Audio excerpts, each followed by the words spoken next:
बहू भी घर का हिस्सा है मम्मी।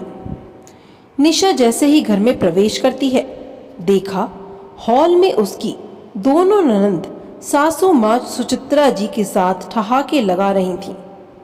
आ गई तुम्हें सुबह कहा था ना घर जल्दी आ जाना, फिर कहाँ अटक गई थी।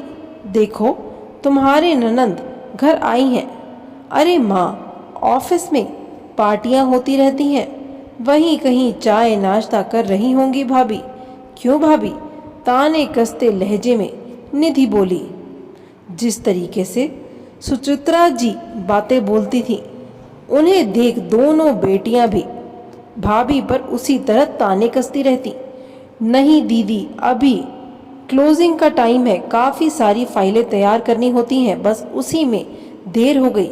मगर मम्मी जी, आपने बताया नहीं था कि दीदी लोग आने वाले हैं।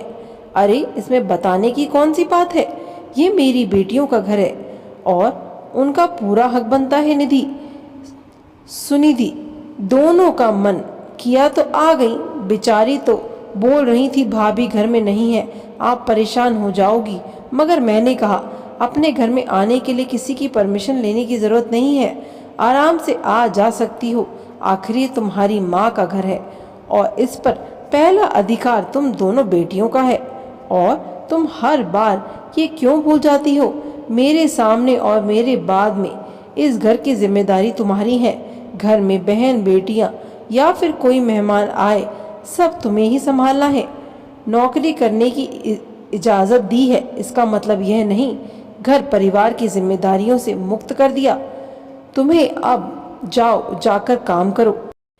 जी मम्मी जी, बिल्कुल सही कहा, पहला अधिकार आप लोगों का ही है। अच्छा, मैं अभी चाय नाश्ते का इंतज़ाम करती हूँ।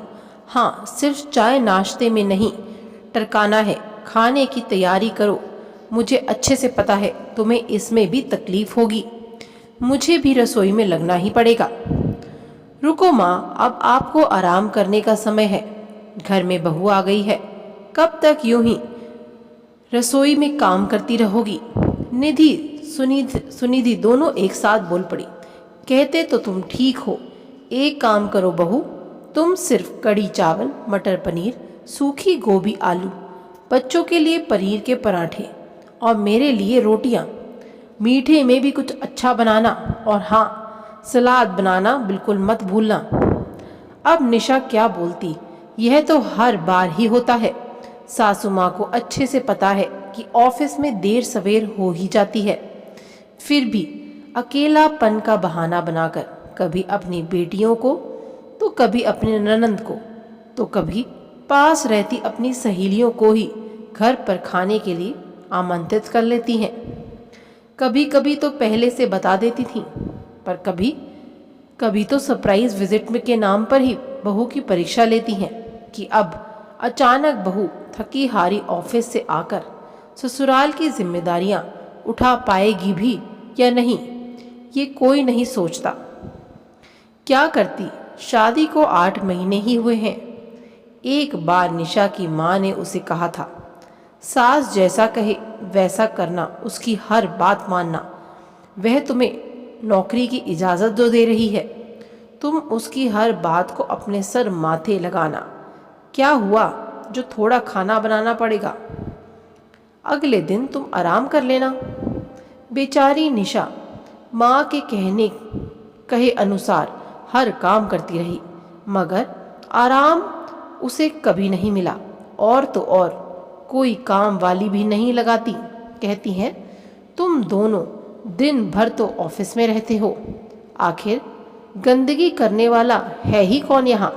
इसलिए जब समय मिले झाड़ू पोंछा कर लेना, रात में बर्तन भी धोकर ही सोना।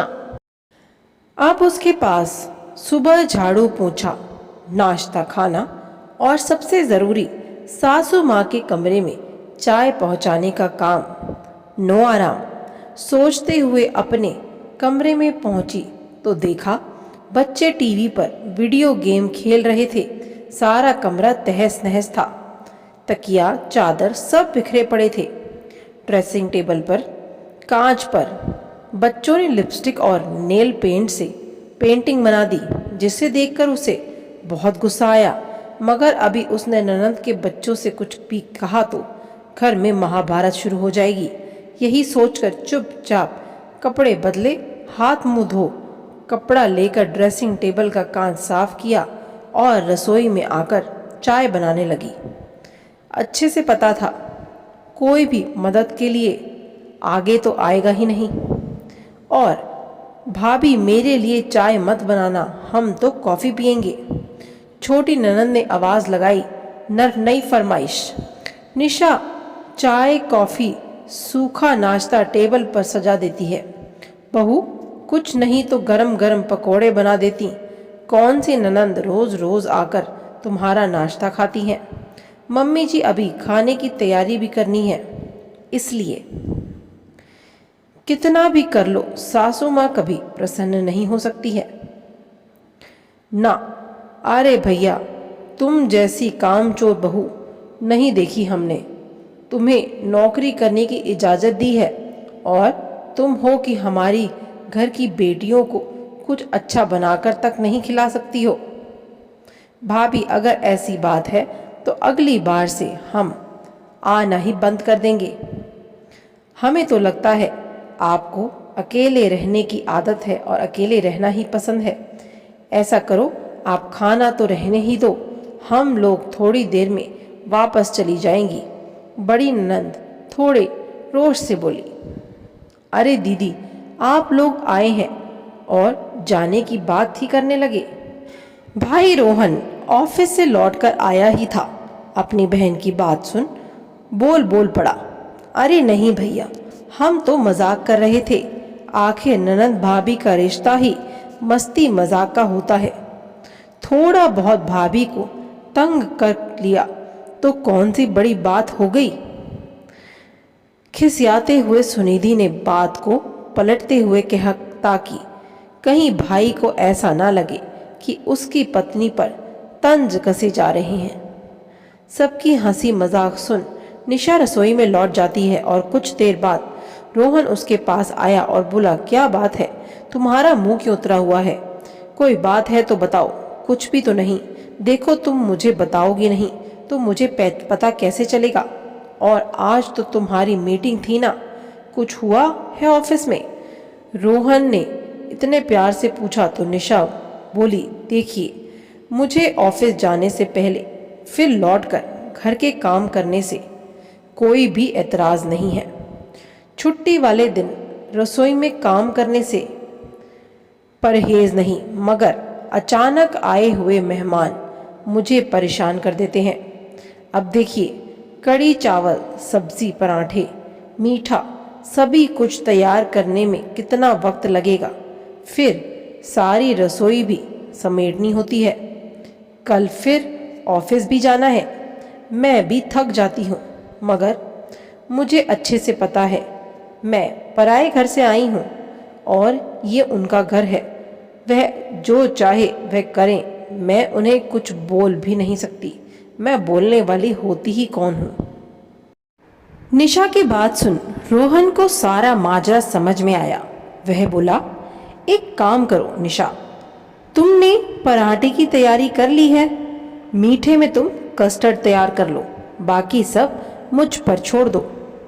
थोड़ी ही देर बाद एक डिलीवरी बॉय खाने के टिफिन दे गया। तब निधि सुनिधि आश्चर्य से बोली, रोहन, खाना बाजार से क्यों आया है? निशा के हाथों में मेहंदी लगी है क्या?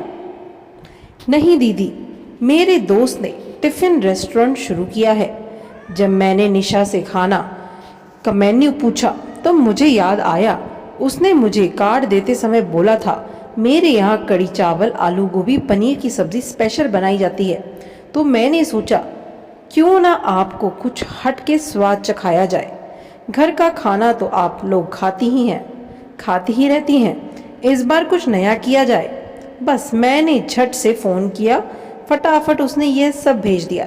चलिए हम सब मिलकर खाते हैं। तब तक निशा पनीर के पराठे बच्चों को परोस देती है। रोहन के सामने दोनों बहनें आगे कुछ कह नहीं पाईं, मगर सुचित्रा जी तमतमाकर अपने कमरे में चली गईं। तब निशा पास आकर बोली, ये आपने क्या किया? मैं बना तो रही थी सब। लगता है मम्मी जी नाराज हो गई हैं। अरे ऐसा कुछ नहीं है, मैं अभी उन्हें लेकर आता हूँ, बोल रोहन उनके कमरे में चला गया। उसे देखते ही सुचित्रा जी गुस्से से बोली, रोहन तू जोरू का गुलाम हो गया है, उसकी बातें सुनने लगा है। उसके कहने पर तूने हम लोगों के लिए टिफिन मंगवाया है। क्या हुआ जो महारानी थोड़ा सा खाना बना देंगी? हम घरवाले ही हैं ना, कोई मेहमान तो है नहीं। आखिर हमने उसे नौकरी करने की इजाज़त दी है, घर तो उसे ही संभालना ही पड़ेगा ना। माँ, नौकरी तो मैं भी करता हूँ, मगर घर में क्या हो रहा है यह तो मेरी जिम्मेदारी नहीं। लेकिन अब लगता है हर मर्द को भी यह देखना चाहिए कि उसके पीछे घर में आखिर हो क्या रहा है। जब निशा को नौकरी करने के लिए इजाज़त है तो मेरी तरह उसे भी घर के काम नहीं करने चाहिए, मगर वो तो बराबर कर रही है हर काम। माँ, आप ऐसे ही अपनी मनमानी करती रहती हैं, एक दिन उसकी भी हिम्मत ज़रूर जवाब दे जाएगी। वैसे भी देख रहा हूँ आजकल दीदी लोग अचानक से ही घर आ जाती हैं। आपको क्या लगता है, क्या उसको कुछ समझ में नहीं आता? अभी तो वो लिहाज में चुपचाप आप लोगों की मनमानी को सहन कर लेती है, लेकिन कल को बोलना शुरू किया तो मुझे लगता है आपको खाना टिफ़िन सेंटर से ही खाना मंगवाना पड़ेगा। इसलिए कहता हूँ सुधर जाओ, यूँ बहू की परीक्षा लेना बंद करो। फिर माँ सुचित्रा जी का हाथ पकड़कर बोला, माना वो दूसरे घर से आई है, मगर अब वो भी इसी घर का हिस्सा है मम्मी। आप उसे जितना प्यार और अपनापन देंगी उससे दुगना वह आपको लौटाएगी। बस एक ही रिक्वेस्ट है, आप उसकी मदद नहीं करना चाहती मत कीजिए, मगर उसे परेशान करने के नए नए बहाने ढूंढना बंद कीजिए। मैंने देखा है निशा ऑफिस से कितना भी थकी हारी आए हो रसोई में काम करती है, उसके बाद देर रात जाकर प्रोजेक्ट पूरा करती है, फिर सुबह जल्दी उठकर चाय नाश्ता खाना और कुछ काम ही निपटा कर जाती है। मम्मी, वह कोई मशीन तो है नहीं जिससे दर्द तकलीफ थकावट नहीं होती। बहू भी आपकी बेटी की तरह इंसान ही है, ज़्यादा नहीं तो थोड़ा ख्याल आपको रखना ही होगा। सही कहा बेटा, मैं तुम सब भाई बहनों के लिए एक अच्छी माँ तो बन गई, मगर अपनी बहू के लिए एक अच्छी सास नहीं बन पाई। चलो अभी भी देर नहीं हुई है, जो भी गलतियाँ हुई हैं उसका सुधार तो कर ही सकती हूँ। यह कोई मेरे आराम करने का समय नहीं है, बल्कि मुझे पर दोपहर जिम्मेदारी है। बहू को घर के तौर तरीके सिखाने हैं, साथ में उसका पूरा सहयोग भी करना है, जैसे मैं अपने बच्चों का किया करती हूँ। बोल सुचित्रा जी अपने कमरे से बाहर आई, निशा से बोली, सारा खाना टेबल पर लगा दो, हम सब मिलकर खाना खाएंगे। बेटा, कल से नाश्ता बनाने में मैं तुम्हारी मदद करूंगी और सोच रही हूँ एक काम वाली रख लूँ ताकि तुम्हारी मदद हो सके। मेरे मिलनसार व्यवहार के कारण मेहमान कुछ ज्यादा ही आते हैं, मुस्कुराकर बोली। सब मिलकर खाना खाने में व्यस्त हो गए। इधर निशा सोच रही थी, देर आए दुरुस्त आए, कम से कम अपनी बात रखने से मुश्किलों का हल तो मिल गया। दोस्तों, पति हो या सास, अपनी परेशानी खुलकर बताइए। हर बार चुप रहकर हर काम के लिए हाँ कर देना, आपकी क्षमता से ज्यादा काम करना एक न एक दिन आपको थका ही देगा। इससे बेहतर है साफ साफ बात कीजिए और खुश रहिए। आशा करती हूँ आपको ये कहानी बहुत अच्छी लगी होगी। ये बातें घर घर की कहानियाँ हैं। अगर हम इस कहानी से सीख लेते हैं और अपनी हर दिक्कत परेशानियों को अपने परिवार के लोगों के साथ खुलकर समेटें, बात करें, समझाएं, समझें, तो हर मुश्किल आसान हो सकती है। वीडियो अच्छी लगी है तो सब्सक्राइब करिए, बने मत जाइएगा। धन्यवाद।